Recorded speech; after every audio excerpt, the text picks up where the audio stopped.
ॐ यो भूतं च भव्यं च सर्वं यश्चाधितिष्ठति स्वर्यस्य च केवलं तस्मै ज्येष्ठाय ब्रह्मणे नमः। धर्म प्रेमी सज्जनों एवं आर्य बंधु, आज मैं आपके समक्ष फिर से उपस्थित हुआ हूँ एक और नए टॉपिक को लेकर के, नए विषय को लेकर के। आज का विषय यह है कि कई लोग स्वामी दयानंद सरस्वती जी पर यह आक्षेप लगाते हैं कि यद्यपि स्वामी दयानंद सरस्वती जी ने सत्यार्थ प्रकाश से लेकर के ऋग्वेद आदि भाष्य भूमिका तक ईश्वर के जन्म लेने का खंडन किया है, ईश्वर के जन्म लेने का रद्द किया है, उसको उसको नहीं माना है, ईश्वर को अजन्मा माना है, वही स्वामी दयानंद यजुर्वेद के जो है 31वें अध्याय के 19वें मंत्र में ईश्वर के प्रजापति के जो है जन्म लेने को स्वीकार किया है। तो उसी श्रृंखला में स्वामी दयानंद पर वो ये आक्षेप लगाते हैं और कई लोग मुझे यूट्यूब के माध्यम से, उनके कमेंट सेक्शन के माध्यम से एवं टेलीग्राम आदि के माध्यम से ये सवाल पूछते हैं कि देखिए स्वामी दयानंद यहाँ पे जो है प्रजापति यानी ईश्वर के जन्म लेने को स्वीकार किया। आइए बिना देरी करते हुए उसी मंत्र की तरफ हम जाते हैं। यहाँ शब्द आया है प्रजापतिश्चरति गर्भे अंतरजायमानो बहुधा विजायते तस्य योनिं परिपश्यन्ति धीरास्तस्मिन् हतस्थुर्भुवनानि विश्वा। यहाँ जो है महर्षि दयानंद सरस्वती जी यहाँ पे इसका अर्थ करते हुए कहते हैं, पदार्थ को अब देखिए, हे मनुष्य जो अजायमान अपने स्वरूप से उत्पन्न नहीं होने वाला, पहले ही देखिए परमात्मा उत्पन्न नहीं होता, बता दिया। प्रजा का रक्षक जगदीश्वर गर्भस्थ जीवात्मा और अंतः सबके अंतःकरण अर्थात हृदय में विचरता है और बहुधा बहुत प्रकार से विजायते विशेषकर प्रकट होता है।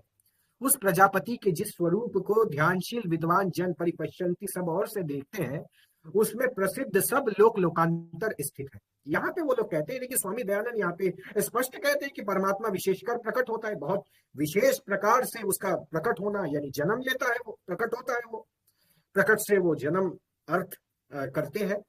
और दूसरा यहाँ पे कहते हैं कि जो विद्वान जन है वो परमात्मा को सब और देखते हैं। तो जब परमात्मा को देखते हैं मतलब परमात्मा दृश्यमान साकार पदार्थ होगा तभी तो दिखेगा, ये वो यहाँ पे करते। अच्छा, इस पर तो मैं बाद में आऊंगा, सबसे पहले हम देखते हैं कि इसी मंत्र का प्रश्नोपनिषद के ऋषि क्या अर्थ करते। प्रश्नोपनिषद दूसरे अध्याय के तीसरे मंत्र में बताया गया है कि प्रजापतिश्चरसि गर्भे त्वमेव प्रतिजायसे तुभ्यं प्राण प्रजास्त्विमा बलिम हरन्ति यह प्राणैहि प्रतितिष्ठसि। यहाँ क्या है कि देखिए यहाँ जो है प्रजापति से प्रश्नोपनिषद के ऋषि ने प्राण का ग्रहण किया। देखिए क्या लिखा है, हे प्राण त्वम एव, तू ही प्रजापति है, यानी प्रजापति का अर्थ यहाँ पे प्रश्नोपनिषद के ऋषि ने प्राण से लिया है। तू ही गर्भे चरसी, गर्भ में विचरता है, प्रतिजायसे, और तू ही माता पिता के अनुरूप होकर के जन्म लेता है।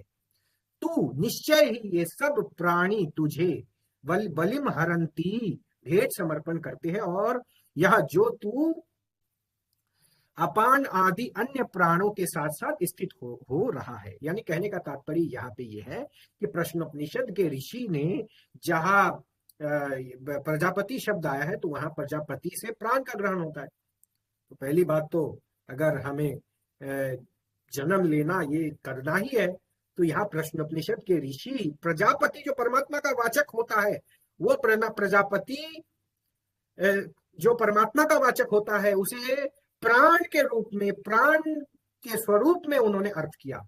पता ये चला कि जन्म लेना जब भी प्रजापति के लिए इस्तेमाल होगा तो प्रजापति का अर्थ वहां प्राण होगा।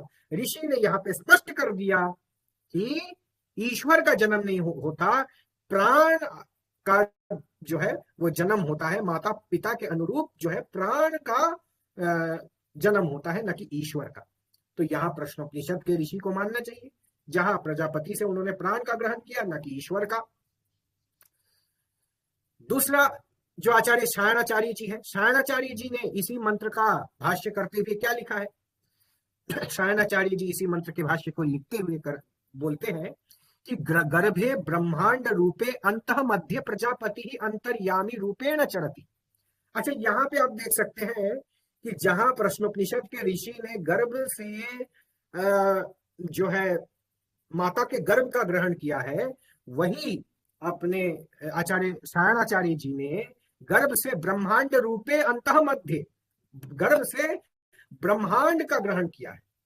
तो यहां लिखते हैं कि गर्भे ब्रह्मांड रूपे अंतः मध्य प्रजापति ही अंतर्यामी रूपेण चरति, कि जो ब्रह्मांड गर्भ रूपी जो ब्रह्मांड होता है, उस ब्रह्मांड में परमात्मा अर्थात प्रजापति उसके अंतर मध्य में, उसके अंदर जो है अंतर्यामी के रूप में विचरता है।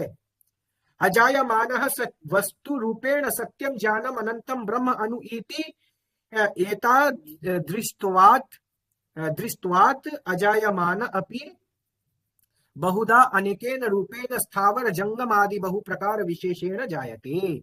कि यहाँ बताया गया है कि जैसे श्रुति में आता है कि सत्यम ज्ञानम अनंतम ब्रह्म, तैत्रीय उपनिषद में बताया गया है कि सत्यम ज्ञान अनंतम ब्रह्म, की वो परमात्मा अनंत है।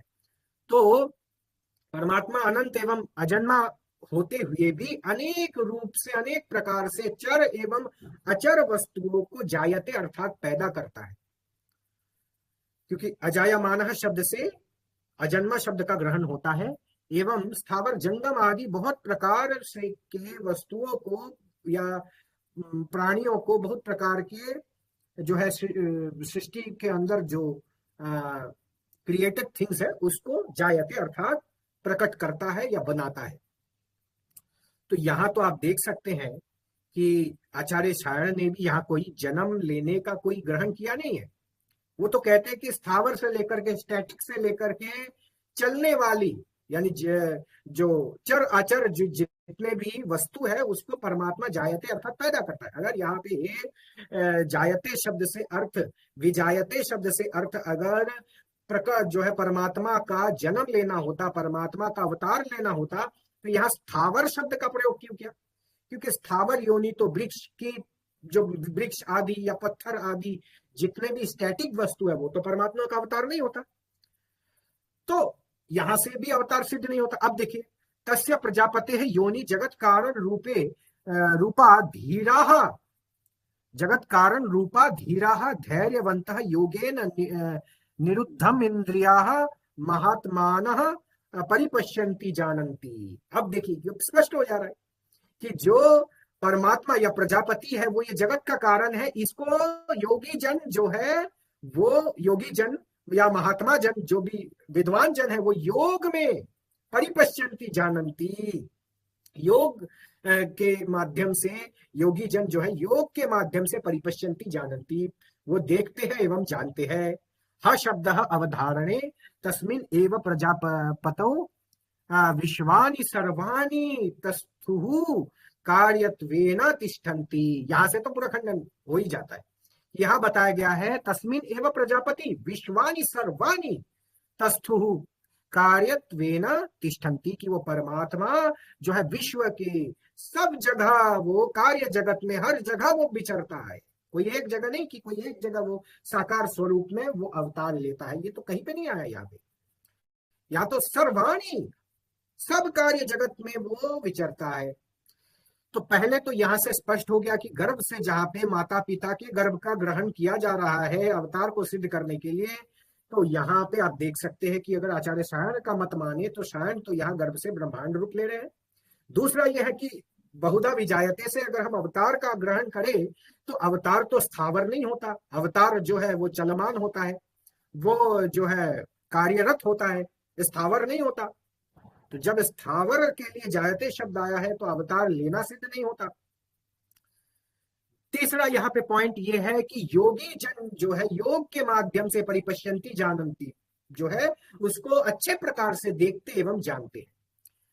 और चौथा पॉइंट यहाँ पे यह है कि प्रजापति जो है वो सर्वाणी तस्थुः कार्यत्वेन तिष्ठन्ति, कि वो हर जगह वो है, तिष्ठन्ति हर जगह वास करता है। ईशावास्यमिदं सर्वं यत्किंच जगत्यां जगत, वो किसी एक विशेष जगह में साकार रूप में वो वास नहीं करता। ये तो आचार्य सायण जी के भाष्य से स्पष्ट हो जाता है। अब आते हैं हम महर्षि दयानंद जी महाराज के जो है भाष्य की तरफ। यहाँ पे बताते हैं कि भाई परमात्मा विशेष प्रकार से प्रकट होता है, और जो है ध्यानशील विद्वान सब और उसको देखते हैं। तो हमने यहाँ आपको आचार्य शयन के भाष्य से आपको स्पष्ट कर दिया कि सब और देखते हैं का मतलब क्या है कि योग के माध्यम से परमात्मा का साक्षात्कार करते हैं। योग बल से परमात्मा का साक्षात्कार करना। देखिए ध्यान से समझिए इस बात को। एक तो होता है, जैसे मैं आपको ज्ञान का उदाहरण देता हूं, एक तो होता है जैसे हम साकार किताब से ज्ञान को लेते हैं, तो साकार पुस्तक से ज्ञान को लेना और होता है, और एक है परमात्मा से डायरेक्ट ऋषियों के हृदय में जो ज्ञान लिया गया वो ज्ञान और होता है। तो ठीक उसी प्रकार जो एक आंखों से प्रत्यक्ष करना किसी मूर्ति को या किसी साकार देवी को वो अलग होता है, और अंतःकरण से जो प्रत्यक्ष करना होता है वो अलग होता है। अब इसका भी मैं प्रमाण दूंगा, टेंशन मत लीजिए। तो पहले मैं इसको एड्रेस करता हूं कि जो है विद्वान जन परमात्मा को सब ओर से देखते हैं का मतलब ईश्वर साकार नहीं हो जाता। इसको पहले मैं आपको क्लियर कर देता हूं। पहले मैं आपको जो है सांख्य दर्शन जो हमारा ग्रंथ है महर्षि कपिल का, इसका मैं आपको प्रमाण देता हूं। सांख्य दर्शन में इसका प्रथम अध्याय का 92 नंबर जो सूत्र है, इसमें आया है ईश्वरा सिद्धे। यह आया है कि मानसिक प्रत्यक्ष के न मानने से ईश्वर की सिद्धि ना होगी, क्योंकि रूप ना होने से वह चक्षु का विषय नहीं, सुगंध ना होने से वह नासिका का विषय नहीं, रस ना होने से वह रसना का विषय नहीं। जब ईश्वर का प्रत्यक्ष ना हुआ तो अनुमान भी ना होगा, क्योंकि अनुमान प्रत्यक्ष पूर्वक होता है कुल मिलाकर के। अच्छा, 92 नंबर मंत्र में यह मंत्र बोल रहा हूं, सूत्र में यह बताया गया है कि ईश्वर जो है चक्षु का विषय नहीं है, सुगंध एवं नासिका का विषय नहीं है, जो है वो ईश्वर जो है वो आंखों का विषय नहीं। इसके बाद 64वें नंबर सूत्र में कहा गया है, इस प्रकार मुक्त बुद्ध दोनों प्रकार से चेतन से सृष्टि का होना अनुमान से सिद्ध ना होगा, इसलिए मानसिक प्रत्यक्ष अवश्य मानना पड़ेगा। ईश्वर का मानसिक प्रत्यक्ष अवश्य मानना पड़ेगा। ईश्वर योगियों को समाधि अवस्था में प्रत्यक्ष होता है, क्योंकि स्थिर मन के बिना ईश्वर का बोधक कोई प्रमाण नहीं। पता ये चला कि योगी जन, जो आचार्य शयन ने भी कहा कि योगी जन जो है योग के माध्यम से, महात्मा जन जो है योग के माध्यम से ईश्वर का प्रत्यक्ष करते हैं, न कि बाहरी प्रत्यक्ष। ये ऐसे ही है जैसे ईश्वर ऋषियों के हृदय में जो है बिना किसी साकार जो है किताब का सहारा लिए ज्ञान देते हैं, लेकिन हम जब पुस्तक में पढ़ते हैं तो वो साकार होता है। तो ठीक उसी प्रकार एक होता है बाहरी चक्षु से देखना, और एक होता है अंतःकरण में प्रत्यक्ष करना। दोनों में फर्क है। यानी ईश्वर का जो अंतःकरण में साक्षात्कार करना होता है वही उसका प्रत्यक्ष करना या प्रकट होना होता है। ऐसा महर्षि कपिल का मत है जो मैंने सूत्र बताया। अब ये कोई कहेंगे कि भाई हम महर्षि कपिल को नहीं मानते, तो ठीक है, मैं यहाँ पे भगवत्पाद आदिगुरु शंकराचार्य जी का ईशादी पंच उपनिषद का आपको प्रमाण देता हूं। यहाँ भी जो है भगवत्पाद आदिगुरु शंकराचार्य जी मुंडकोपनिषद मुंडक 2 खंड नंबर 2 में लिखते हैं कि बुद्धि वृत्ति के प्रकाशमय परम कोश में वह विशुद्ध कला रहित ब्रह्म तत्व विद्यमान है।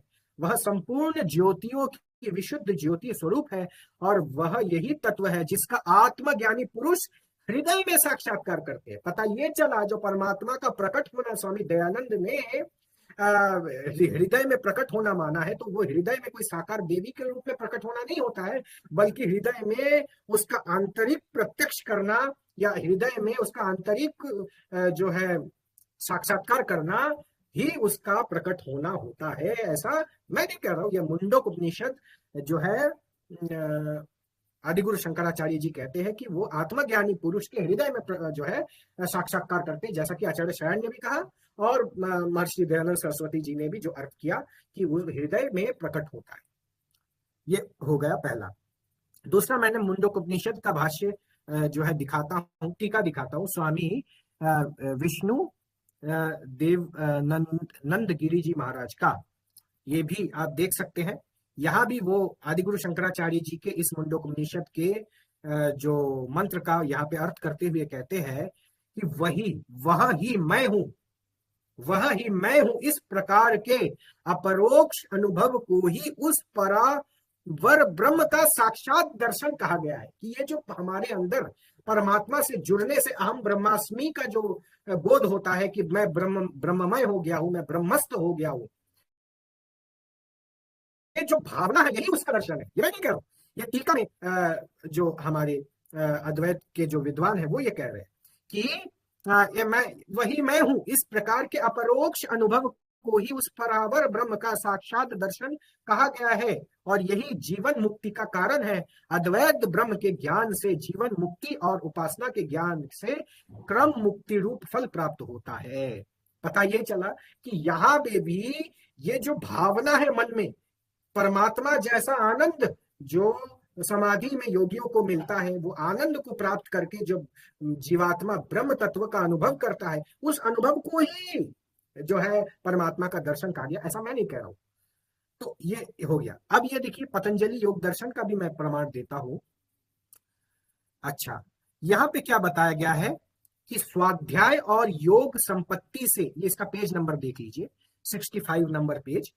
यहां लिखा गया है स्वाध्याय और योग संपत्ति से परमात्मा प्रकट होते हैं। ईश्वर प्राणिधान का फल कहते हैं कि ईश्वरार्पित सर्वभाव रूप उसका प्राणिधानशील का सुख से ही समाधि की सिद्धि होती है, जिस समाधि सिद्धि से संप्रज्ञात लाभ होता है, अर्थात अहिंसादिशील संपन्न व्यक्ति ही ईश्वर प्राणिधान में सामर्थ्य होता है, अन्यथा नहीं। तो यहाँ पे भी बताया गया है कि परमात्मा कैसे प्रकट होता है कि परमात्मा को जो है कोई साकार देवी के रूप में प्रकट नहीं होता है, कि उसका प्राणिधानशील का जो सुख है जो समाधि में हमें मिलता है, उसी को परमात्मा का प्रकट होना कहते हैं। और योग से ही, स्वाध्याय एवं योग से ही परमात्मा प्रकट होते हैं।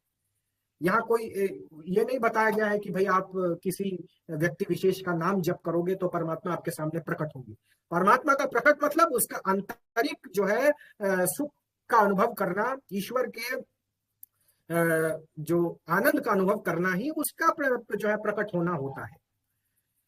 तो ये आप देख सकते हैं, यहाँ मैं आपको योग दर्शन का भी आपको हवाला दिया। अच्छा, ज्ञान विज्ञान योग स्वामी अखंडानंद सरस्वती जी का है। इसमें देखिए यहाँ पे बताया गया है, आध्यात्म शास्त्र का सिद्धांत है कि अपने भीतर के रस से बाहर की वस्तु वस्तु को रसीली बनानी पड़ती है। आत्म शास्त्र का सिद्धांत है कि अपने भीतर के रस से बाहर के वस्तु को रसीली बनानी पड़ती है। जब पुरुष के हृदय में रस प्रकट होगा तब जल में रस का दर्शन होगा। जिसने देखा कि हमारे हृदय में रस रूप परमात्मा प्रकट है, उस मत्तः क्या है, परतरम नान्यत, मत्तः परतरम नान्यत का साक्षात्कार होगा। यानी यहाँ पे ये है कि परमात्मा का रस रूप का आभास करना ही, उसका दर्शन करना ही जो है परमात्मा का प्रकट होना है। उसको अपने अंतःकरण में साक्षात्कार करना ही उसका प्रकट होना है। तो यहां से तो सिद्ध हो रहा है कि परमात्मा हृदय में रस रूप में प्रकट होते हैं। उसका आंतरिक सुख का प्रत्यक्ष करना ही, उसको देखना है। कहीं पे ये नहीं आया कि उसको साकार स्वरूप में कोई देवी के रूप में आंखों से देखना ही उसका साक्षात्कार करना होता है। ये तो कहीं पे नहीं आया। चर्म चक्षु से परमात्मा को देखने का विधान तो आदि गुरु शंकराचार्य जी ने भी नहीं माना, जो कि मैंने आपको मुंडकोपनिषद का भाष्य दिखाया। वहां आपको मैं आचार्य सायण का भी अर्थ आपको दिखाया, जहां वो योगियों के आंतरिक प्रत्यक्ष करने को जो है ईश्वर का प्रत्यक्ष मान रहे। तो अब यहाँ पे मैं फिर से जाता हूं महर्षि दयानंद सरस्वती जी के अर्थ पर। अब देखिए, अब आपके सामने पूरा दूध का दूध और पानी का पानी है। यह मनुष्य जो अपने स्वरूप से उत्पन्न नहीं होता है, परमात्मा अपने स्वरूप से उत्पन्न नहीं होता है, प्रजा का रक्षक जगदीश्वर गर्भस्थ जीवात्मा और सबके हृदय में विचरता है और बहुत प्रकार से विशेषकर प्रकट होता है कि परमात्मा जो है ऋषियों के हृदय में विशेषकर जो है वो प्रकट होता है जब वो योग की अवस्था में होते हैं, जब वो अंतःकरण में परमात्मा को साक्षात्कार करते हैं, तब जो है वो ईश्वर जो है प्रकट होते। प्रकट होने का मतलब साकार होना नहीं है।